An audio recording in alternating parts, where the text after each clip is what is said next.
നിങ്ങൾക്കറിയാമോ, മനുഷ്യചരിത്രം എന്നത് കേവലം വർഷങ്ങളുടെയോ സംഭവങ്ങളുടെയോ ഒരു പട്ടികയല്ല. മറിച്ച് ഓരോ കാലഘട്ടത്തിലും ജീവിച്ചിരുന്ന മനുഷ്യർ ലോകത്തെ എങ്ങനെ കണ്ടു എന്നതിലൂടെ രൂപപ്പെടുന്ന ഒരു വലിയ പടുകൂറ്റൻ ചിത്രമാണ്. ഒരു പ്രത്യേക കാലഘട്ടത്തിൽ ജനിക്കുകയും സമാനമായ സാമൂഹിക, രാഷ്ട്രീയ, സാങ്കേതിക ചുറ്റുപാടുകളിലൂടെ വളരുകയും ചെയ്യുന്ന മനുഷ്യരുടെ കൂട്ടത്തെയാണ് നമ്മൾ ഒരു തലമുറ അഥവാ ജനറേഷൻ എന്ന് വിളിക്കുന്നത്. ഒരു മുത്തച്ഛനും കൊച്ചുമകനും തമ്മിലുള്ള അഭിപ്രായ വ്യത്യാസം കേവലം വ്യക്തിപരമായ ഒന്നല്ല, മറിച്ച് അവർ വളർന്നു വന്ന രണ്ട് വ്യത്യസ്ത ലോകങ്ങൾ തമ്മിലുള്ള ഏറ്റുമുട്ടലാണ്. 20-ാം നൂറ്റാണ്ടിന്റെ തുടക്കം മുതൽ 21-ാം നൂറ്റാണ്ടിന്റെ പകുതി വരെ നീളുന്ന വിവിധ തലമുറകളെക്കുറിച്ചുള്ള ഈ അന്വേഷണത്തിലൂടെ ഓരോ കാലഘട്ടവും മനുഷ്യന്റെ ചിന്താഗതിയെയും ജീവിത രീതിയെയും എങ്ങനെ മാറ്റിമറിച്ചു എന്ന് വിശദമായി പരിശോധിക്കുന്നു. 19-ാം നൂറ്റാണ്ടിന്റെ അവസാന പാദത്തിൽ, കൃത്യമായി പറഞ്ഞാൽ 1883 മുതൽ 1900 വരെയുള്ള കാലഘട്ടത്തിൽ ജനിച്ചവരെയാണ് ലോസ്റ്റ് ജനറേഷൻ എന്ന് ചരിത്രകാരന്മാർ വിശേഷിപ്പിക്കുന്നത്. ഒന്നാം ലോക മഹായുദ്ധത്തിന്റെ ഭീകരതകളിലേക്ക് കൗമാരപ്രായത്തിൽ തന്നെ തള്ളപ്പെട്ടവരായിരുന്നു ഇവർ. യുദ്ധാനന്തരമുണ്ടായ ശൂന്യതയും അനിശ്ചിതത്വവും ഇവരെ ലോകത്തെക്കുറിച്ചുള്ള ശുഭാപ്തി വിശ്വാസം നഷ്ടപ്പെട്ടവരാക്കി മാറ്റി. എന്നാൽ ഇവർക്ക് തൊട്ടു പിന്നാലെ വന്ന 1901 മുതൽ 1927 വരെയുള്ള കാലഘട്ടത്തിലെ ഗ്രേറ്റസ്റ്റ് ജനറേഷൻ ലോകത്തിന് പുതിയൊരു ആവേശം നൽകി. രണ്ടാം ലോക മഹായുദ്ധത്തിൽ നേരിട്ട് പങ്കെടുത്തവരും സാമ്പത്തിക മാന്ദ്യത്തെ അതിജീവിച്ചവരുമായ ഇവർ കഠിനാധ്വാനത്തിലൂടെ ലോകത്തെ പുനർനിർമ്മിച്ചവരാണ്. ഇവർക്ക് ശേഷം വന്ന സൈലന്റ് ജനറേഷൻ, അതായത് 1928 മുതൽ 1945 വരെയുള്ളവർ, വലിയ വിപ്ലവങ്ങൾക്ക് നിൽക്കാതെ തങ്ങളുടെ മുൻഗാമികൾ കെട്ടിപ്പടുത്ത സംവിധാനങ്ങളെ സംരക്ഷിക്കുന്നതിലും വ്യക്തിപരമായ അച്ചടക്കത്തിലും വിശ്വസിച്ചവരായിരുന്നു. സാമൂഹിക മാറ്റങ്ങളെക്കാൾ കൂടുതൽ സുരക്ഷിതമായ ജീവിതത്തിനായിരുന്നു ഇവർ മുൻഗണന നൽകിയത്. രണ്ടാം ലോക മഹായുദ്ധത്തിന് ശേഷം ലോകം സമാധാനത്തിലേക്കും സാമ്പത്തിക വളർച്ചയിലേക്കും തിരിഞ്ഞപ്പോൾ ഉണ്ടായ ജനസംഖ്യാ വർധനവാണ് ബേബി ബൂമേഴ്സ്, അതായത് 1946 മുതൽ 1964 വരെ ജനിച്ചവർ. ആ തലമുറയെ അങ്ങനെയാണ് വിശേഷിപ്പിച്ചത്. ലോക ചരിത്രത്തിൽ തന്നെ ഏറ്റവും സ്വാധീന ശക്തിയുള്ള ഒരു കൂട്ടമായി ഇവർ മാറി. വിപ്ലവകരമായ സാമൂഹിക മാറ്റങ്ങൾക്കും സാംസ്കാരിക മുന്നേറ്റങ്ങൾക്കും ഇവർ സാക്ഷ്യം വഹിച്ചു. ഇന്നും ലോകത്തിലെ പല രാജ്യങ്ങളിലെയും രാഷ്ട്രീയവും സാമ്പത്തികവുമായ അധികാര കേന്ദ്രങ്ങൾ നിയന്ത്രിക്കുന്നത് ഈ തലമുറയാണ്. കഠിനാധ്വാനം ചെയ്താൽ ഏതുയരത്തിലും എത്താം എന്ന അമേരിക്കൻ സ്വപ്നം പോലെയുള്ള ആശയങ്ങൾ ലോകവ്യാപകമായി പടർന്നത് ഇവരുടെ കാലത്താണ്. ഇവർക്ക് തൊട്ടു പിന്നാലെ വന്ന ജനറേഷൻ എക്സ്, അതായത് 1965 മുതൽ 1980 വരെ ജനിച്ചവർ, ഒരു പരിവർത്തന ഘട്ടത്തിലൂടെയാണ് കടന്നുപോയത്. അനലോഗ് ലോകത്ത് ജനിച്ച് ഡിജിറ്റൽ ലോകത്തേക്ക് കണ്ണു തുറന്ന ആദ്യ തലമുറ ഇവരായിരുന്നു. തങ്ങളുടെ മാതാപിതാക്കളെ പോലെ അന്ധമായ അച്ചടക്കത്തിന് വഴങ്ങാതെ കാര്യങ്ങളെ ചോദ്യം ചെയ്യാനും വ്യക്തി സ്വാതന്ത്ര്യത്തിന് വില കൽപ്പിക്കാനും ഇവർ പഠിച്ചു. ഇന്റർനെറ്റിന്റെ ആദ്യകാല രൂപങ്ങൾ ലോകത്തിന് പരിചയപ്പെടുത്തിയത് ഇവരായിരുന്നു.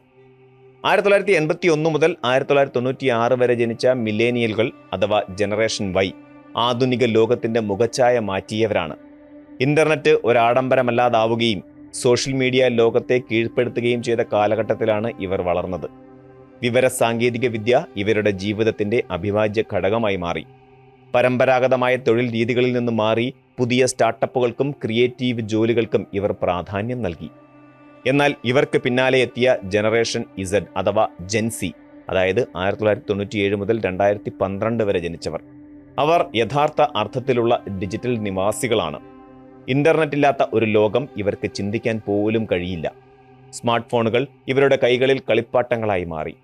കാലാവസ്ഥാ വ്യതിയാനം, ലിംഗസമത്വം, മനുഷ്യാവകാശങ്ങൾ തുടങ്ങിയ ആഗോള വിഷയങ്ങളിൽ വളരെ പെട്ടെന്ന് പ്രതികരിക്കുകയും സോഷ്യൽ മീഡിയയെ ഒരു സമരവേദിയാക്കി മാറ്റുകയും ചെയ്തവരാണ് ഈ തലമുറ. നിലവിൽ നമ്മൾ കണ്ടുകൊണ്ടിരിക്കുന്നത് 2013 മുതൽ 2024 വരെയുള്ള കാലയളവിൽ ജനിക്കുന്ന ജനറേഷൻ ആൽഫയുടെ വളർച്ചയാണ്. സമ്പൂർണമായും സ്ക്രീനുകൾക്ക് മുന്നിൽ വളരുന്ന ആദ്യ തലമുറ ഇവരാണ്. കോവിഡ് മഹാമാരി ലോകത്തെ നിശ്ചലമാക്കിയപ്പോൾ വിദ്യാഭ്യാസവും സൗഹൃദവുമെല്ലാം ഓൺലൈൻ പ്ലാറ്റ്ഫോമുകളിലൂടെ മാത്രം അനുഭവിച്ചറിഞ്ഞവരാണിവർ. നിർമ്മിത ബുദ്ധി ഇവരുടെ ജീവിതത്തിലെ ഒരു സാധാരണ സംഗതി മാത്രമായിരിക്കും.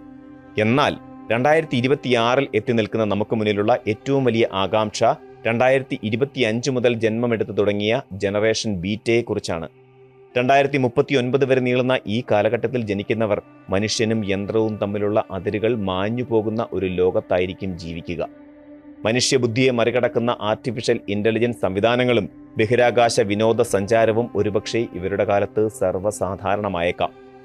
സാങ്കേതിക വിദ്യ കേവലം ഒരു ഉപകരണമായിട്ടല്ല, മറിച്ച് തങ്ങളുടെ ശരീരത്തിന്റെ തന്നെ ഭാഗമായി കാണുന്ന രീതിയിലേക്ക് ഇവർ മാറിയേക്കാം.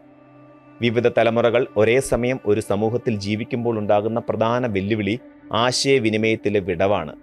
ഒരു ബേബി ബൂമർ കാണുന്ന ലോകമല്ല ഒരു ജെൻസി പ്രതിനിധി കാണുന്നത്.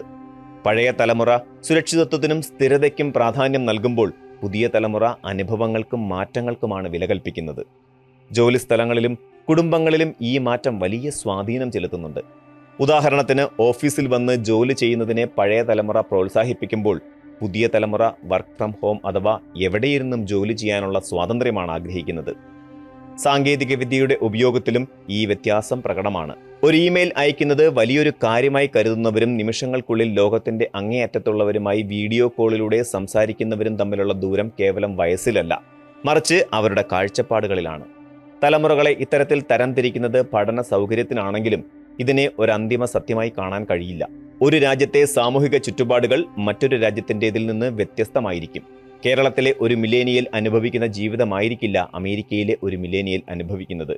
എങ്കിലും ആഗോളവൽക്കരണത്തിന്റെ ഭാഗമായി സാങ്കേതിക വിദ്യയും സാംസ്കാരിക മാറ്റങ്ങളും ലോകത്തെ ഒറ്റക്കുടക്കീഴിൽ കൊണ്ടുവന്നത് ഈ വിടവ് കുറച്ചിട്ടുണ്ട്. വ്യക്തിഗതമായ സാഹചര്യങ്ങൾ പലപ്പോഴും ഈ പൊതുവായ തരം തിരിക്കലുകൾക്ക് പുറത്തായിരിക്കും. എല്ലാ ജെൻസി അംഗങ്ങളും ഡിജിറ്റൽ സാക്ഷരതയുള്ളവരോ എല്ലാ ബേബി ബൂമേഴ്സും യാഥാസ്ഥിതികരോ ആയിരിക്കില്ല. ലോകം അതിവേഗം മാറിക്കൊണ്ടിരിക്കുകയാണ്. കഴിഞ്ഞ നൂറ്റാണ്ടിൽ 100 വർഷം കൊണ്ടുണ്ടായ മാറ്റങ്ങൾ ഇന്ന് വെറും 10 വർഷം കൊണ്ട് സംഭവിക്കുന്നു. തലമുറകളെക്കുറിച്ച് പഠിക്കുന്നത് അവരെ കളിയാക്കാനോ വേർതിരിക്കാനോ ആകരുത്, മറിച്ച് പരസ്പരം മനസ്സിലാക്കാനായിരിക്കണം. പഴയ തലമുറയുടെ അനുഭവ സമ്പത്തും പുതിയ തലമുറയുടെ നൂതനമായ ചിന്താഗതിയും ഒത്തുചേരുമ്പോൾ മാത്രമാണ് ഒരു സമൂഹം പൂർണ്ണത കൈവരിക്കുന്നത്. നമ്മൾ ഏത് തലമുറയിൽപ്പെട്ടവരായാലും വരാനിരിക്കുന്ന ജനറേഷൻ ബീറ്റയ്ക്ക് കൈമാറാൻ ഉദാത്തമായ ചിന്തകളും സുരക്ഷിതമായ ഒരു ഭൂമിയും നമുക്കുണ്ടാവണം.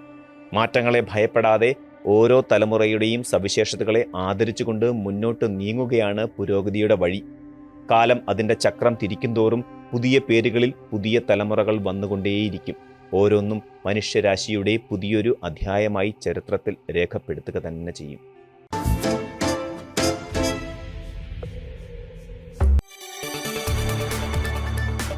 കൂടുതൽ വാർത്തകൾക്ക് news 18 Keralam YouTube channel subscribe ചെയ്യുക.